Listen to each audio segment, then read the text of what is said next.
도다두세이는 한마디 한마디 음미하듯 이야기를 계속했다.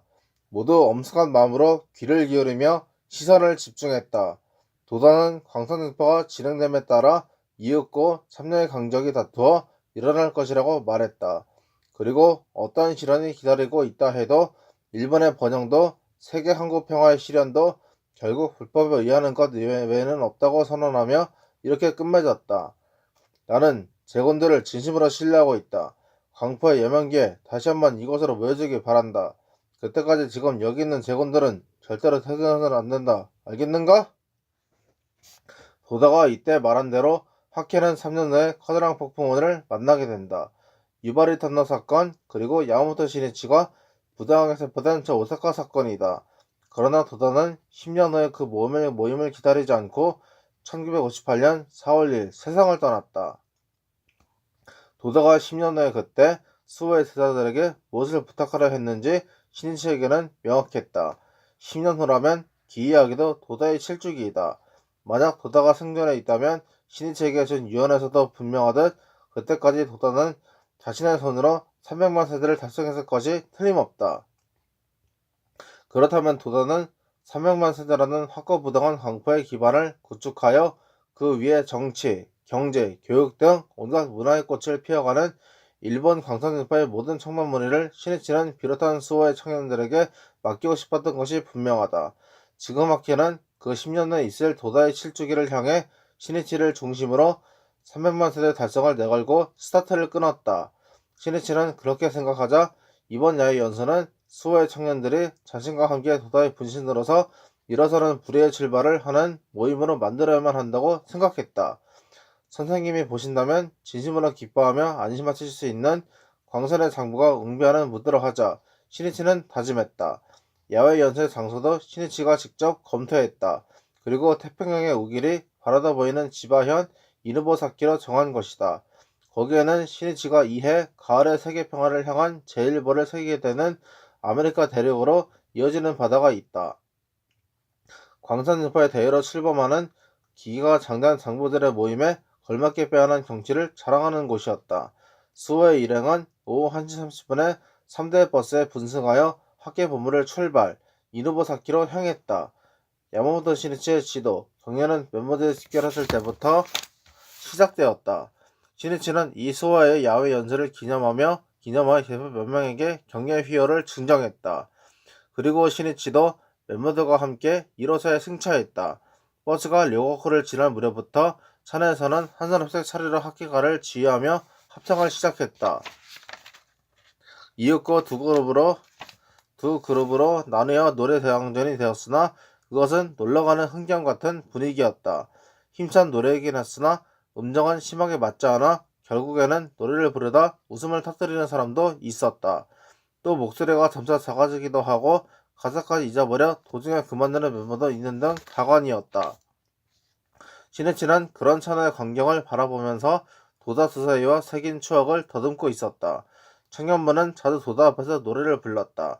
도다는 그 노래에 귀 기울이며 노래하는 것에 대해 언제나 엄하게 지도했다. 특히 도다가 옥정에서 작시한 동지의 노래나 대남공 등 도다에게 감회가 깊은 몇 곡에는 더없이 엄했다. 그런 자세로 이 노래의 마음을 알겠는가?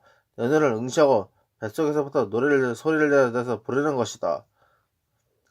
신이치도 도다 앞에서 몇 번이고 노래할 기회가 있었다. 도다가 그렇다, 그렇게 부르는 게야 라고 할 때까지 20번이고 30번이고 반복해서 부른 적도 있었다. 도다는 행동 하나하나를 통해 학계 정신과 광선진파를 지휘하는 지도자로서의 자세를 필사적으로 가르치려 했던 것이다. 거기에 놀러가는 흥기함 따위는 티끌만큼도 없었다. 모든 것이 진검승부였다고 해야 할 것이다. 지금 신이치는 청년들의 노래를 들으며 생각했다. 수호에는 조등한 훈련에 장이어야만 한다. 그러나 여기에는 스스로 나아가 훈련을 받고 자기를 연마하겠다는 자각이 전혀 느껴지지 않는다. 도다 선생님의 이 모습을 보신다면 뭐라고 하실까? 특히 이번 연서는 의사의 칠주기를 향해 함께 광선진파를 목표로 하여 출범하는 모임이다. 신이치의 얼굴이 어두워졌다. 신이치는 직접 마이크를 잡았다. 수호에는 노래 하나를 불러도 중도 반단이어서는 안 된다. 단 한 곡의 노래로도 사람을 감동시킬 수 있다. 용기를 주고 사기를 높일 수 있다. 그러기 위해서는 기사의 의미를 잘 음미하고 노래의 생명을 불어넣는 심정으로 진작에 불러야 하는 것이다. 또 앞으로 여러분은 자주 해외에 나가게 될지 모른다. 세계 각국의 지도자 만날 기회도 있을 것이다. 그때 노래나 무용, 악기 연주로 환영받는다면 이쪽에서 노래 정도는 불러서 그것에 응답하면 할 때도 있을 것이다. 그러므로 노래를 부르는 것도 리더의 중요한 요건이다. 그것을 위해서 단단히 명심해둬야 하는 것이다. 노래란 이렇게 부르는 것이다. 신이치는 안개 낀 가와 나카지마니를 부르기 시작했다. 인마는 소리 없고 풀도 쓰러진 가와 나카지마의 안개는 짙고 낭낭한 억양에 감정이 담긴 노래였다. 1절에서는 긴장감이 감도는 전투전의 정적한 가와 나카지마의 강령이 듣는 사람의 가슴으로 선명하게 펼쳐졌다. 그리고 2절에서는 굳세고 용감한 결전의 전투가 전개되고 3절에서는 우에스기 겐신이 적장, 다케다 신기한을 놓친 원통한 심정이 절절하게 전해져 왔다. 가사와 노랫소리가 훌륭하게 조화를 이루며 가와 나카지마의 세계가 버스 안으로 전개되어 갔다. 모로숨을 죽이며 시니치의 노래에 빠져들어갔다. 노래가 끝나자 커다란 박수가 터져나왔다. 시니치는 이어서 제일 고등학교 기사의 노래를 부르기 시작했다. 아, 옥절에 꽃잎을 띄우고 녹조의 달그림자 비치니. 이번에는 누구나 천하 국가를 짊어지고 일어서려는 제일 고등학생들의 늠름한 기계가 노래 속에서 맥동치는 것을 느꼈다. 그것은 또한 광선지파에 끝까지 살아간다고 하는 시니치 자신의 높은 기가와 결의의 표명이기도 했다. 시니치는 계속해서 몇 곡의 노래를 불렀다. 모두 감탄하는 얼굴로 박수를 보내고 있었으나 시니치가 지금 가지고 있는 마음을 어디까지 헤아렸는지는 의문이었다. 버스가 지반의 요카이시바시를 지나 이누보사키에 도착한 것은 오후 5시 30분이 지나서였다. 태양은 서쪽 하늘로 기울고 있었지만 한여름의 바다는 하얗게 빛나고 있었다. 갑 위에는 하얀 등대가 우뚝 서 있고 깎아지는 듯한 절벽 아래로는 성난파도가 하얗게 부서져 흩날리고 있었다. 해변의 소나무 숲속에는 방갈로와 텐트가 늘어선 야영장이 있었다. 그것이 1월 밤 수호의 일행이 묵을 장소이다. 버스에서 내린 멤버들은 짐을 풀기 위해 야영장으로 향했으나 작동에 빠져 발걸음은 극히 느렸다. 어린이집 들뜬 분위기였다. 광선대파를 두 어깨에 짊어진 젊은 리더들의 출발과 훈련이라고 하기에는 너무나 어수선한 분위기였다. 거기에는 수호에로서의 긍지는 전혀 느낄 수 없었다. 수호에 거는 야마모토 시니치의 기대에 비해 멤버들은 그 일념에서부터 크게 어긋나 버렸던 것이다. 6시 반부터는 나즈막한 언덕 위에 광장에서 캠프파이어를 둘러싸고 모두 함께 식사하며 연수를 실시할 예정이었다. 그러나 여간에 부탁해 놓은 돈지로와 음식이 제 시간에 나오지 않는 등 식사 준비가 상당히 늦어지고 말았다. 시니치는 멤버들을 기다리게 하면 안 된다는 생각에 6시 5분 전에 식사 장소로 왔다. 캠프파이어 장작이 쌓여있는 야영장에는 멤버들 대부분이 주위에 깔린 돗자리 위에서 대기하고 있었다. 시니치의 모습을 보자 남자부 최고 간부 한 사람이 허둥거리며 옆에 있던 멤버에게 말했다. 식사는 왜 이렇게 늦는 거야? 선생님께서 벌써 와 계신다. 서두르라고 하게. 원래는 운영 책임을 맡은 최고 간부가 전체 상황을 가장 먼저 파악하여 늦어지는 부서에 곧바로 사람을 증언하는 등 대책을 강구해야 한다. 그러나 그러한 조치는커녕 자신은 움직이지도 않으면서 단지 후배에게 화를 낼 뿐이었다. 무책임하다고 할 수밖에 없었다. 대기하고 있는 소애들은 한결없게 잡담을 나누고 있었다. 왜 이렇게 늦는 거야? 아, 배고파. 그것보다 한 몸속이 더 걱정인걸? 약시도 안 나올 텐데. 난 괜찮아. 먹을 거 확실하게 가지고 왔거든. 그런 말을 듣고 시니치는 심히 유감스러웠다. 지금 식사를 담당하는 멤버들은 조금이라도 빨리 준비하라고 필사적으로 움직이고 있다. 그런데도 왜 선배들은 동지의 고생을 생각하려 하지도 않는 것인가? 도우려고도 하지 않는다. 광산재파의 도상에는 항상 예기치 못한 사태가 기다리고 있다.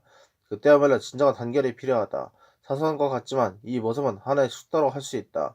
잠시 지나자 연락을 맡은 소호애가 달려와 남자부터 간부에게 보고했다. 식사를 지금 나르고 있습니다만 일손이 부족합니다. 20명 정도 지원해 주십시오. 이야기를 듣고서야 간부들은 비로소 도와주려고 지시를 내렸다. 그 모습을 몇십 미터 정도 떨어진 풀밭에 서서 가만히 바라보는 사람들이 있었다. 조시의 현지 동지들이었다. 그중 장여부 한 사람이 돗자리에 앉아있는 수호의 멤버에게 물었다. 저 야마모토 선생님께 저희도 인사를 드리고 싶습니다만 여기 와도 괜찮은지요? 그건 좀 곤란하군. 선생님은 오늘 수호의 야외 연수에 오신 것이지 조시에 지도하러 오신 것이 아니니까. 몹시 퉁명스러운 대답이 신이치의 귀에 들렸다. 소중한 동지고 회원이 아닌가. 어떤 이유일지라도 이런 태도는 무자비하다. 신이치는 엄한 눈초리로 가만히 그 모습을 지켜보고 있었다. 작년보는 풀이 적은 모습으로 모두가 기다리는 나지막한 언덕으로 돌아가고 있었다. 신이치는 일어서서 그 작년바의 뒤를 쫓듯이 현재 동지들이 있는 쪽으로 걸어가 미소를 지으며 모두에게 말을 건넸다. 일부러 와주셔서 고맙습니다. 여러분과 만나니 기쁩니다. 자, 자담회를 엽시다. 야마모토 회장의 모습을 보자 일제히 모두의 얼굴에 미소가 떠올랐다. 선생님, 조시에 와주셔서 감사합니다. 방금 왔다 갔던 장교부가 앞으로 한 걸음 나오며 기쁨에 넘친 목소리로 인사했다. 잘 부탁드립니다. 자, 앉으시죠. 이 용단 바다를 바라보면서 이야기합시다. 이곳은 정말 좋은 곳이군요. 경치가 훌륭합니다. 현지 회원 몇십 명의 시니치를 중심으로 하여 앉았다. 하늘에는 석양에 타오르는 구름이 금색으로 빛나고 있었다. 가까이에 서 있는 하얀 등대도 황금색으로 물들어 있었다. 불어오는 바람도 상쾌했다. 시니치는 상냥하게 말을 건넸다. 오늘은 궁금한 것이 있으면 무엇이든 이야기해 주십시오. 벗과 벗의 대화이니까. 처음에는 망설이는 듯 했지만 한 사람 두 사람 고뇌를 털어놓기 시작했다. 일 때문에 생긴 문제나 병든 가족들에 관한 질문이었다. 그러한 물음에 시니치는 성실하고 진지하게 그리고 때로는 유머를 섞어가며 대답해갔다. 검기에 걸린 철호의 장년부가 손을 들었다. 저는 어부입니다만 전쟁 후에 미군이 구조쿠리에서 고사포 연습을 한 다음부터 어획고가 눈에 띄게 줄었습니다. 연습은 예전에 끝난 상태입니다만 아직도 고기가 돌아오지 않고 있습니다. 어떻게 하면 고기가 돌아올까요? 그것 참 큰일이군요. 단 결론부터 말씀드린다면 여러분의 일념으로 국토세관도 바꿔갈 수 있다고 가르치는 것이 불법입니다. 근본은 제복입니다. 모두 풍어를 기원합시다. 나도 기원하겠습니다. 이때 한 노부인이 말했다. 선생님, 저희들의 풍어가를 한번 들어보시겠습니까? 고맙습니다. 꼭 듣고 싶군요. 풍어를 결연한 뜻에서 모두 함께 부릅시다. 정말입니까? 그럼 부르겠습니다. 감개무량한 얼굴로 노부인이 노래하기 시작하자 모두 함께 박수를 치며 노래를 불렀다. 한 해 한 타래씩 쌓아올려 강호기로 밀어넣는 대음성. 이 대어선. 노래소리는 저녁 하늘에 울려 퍼지고 파도소리에 녹아들어갔다. 노래를 부르는 벗의 얼굴도 지켜보는 시니치의 얼굴도 저녁 노을에 물들어 있었다. 붕어가를 다 부르자 시니치는 모두에게 열렬한 박수를 보냈다. 감사합니다. 멋진 노래입니다. 감동했습니다. 붕어를 염원하는 여러분의 결의가 넘칩니다. 여러분에게 뭔가 선물을 드리고 싶은데 유감스럽게도 오늘은 아무것도 갖고 있지 않으니 꽃을 꺾어드리겠습니다. 시니치는 일어서서 풀숲에 피어있는 꽃을 꺾기 시작했다. 자, 여러분 바르세요. 그는 한 사람 한 사람에게 말을 건네며 꺾은 꽃을 나눠주었다. 할아버지는 어디 계시나요, 할머니? 예, 이제 나이가 들어 다리가 불편해 집에 있습니다.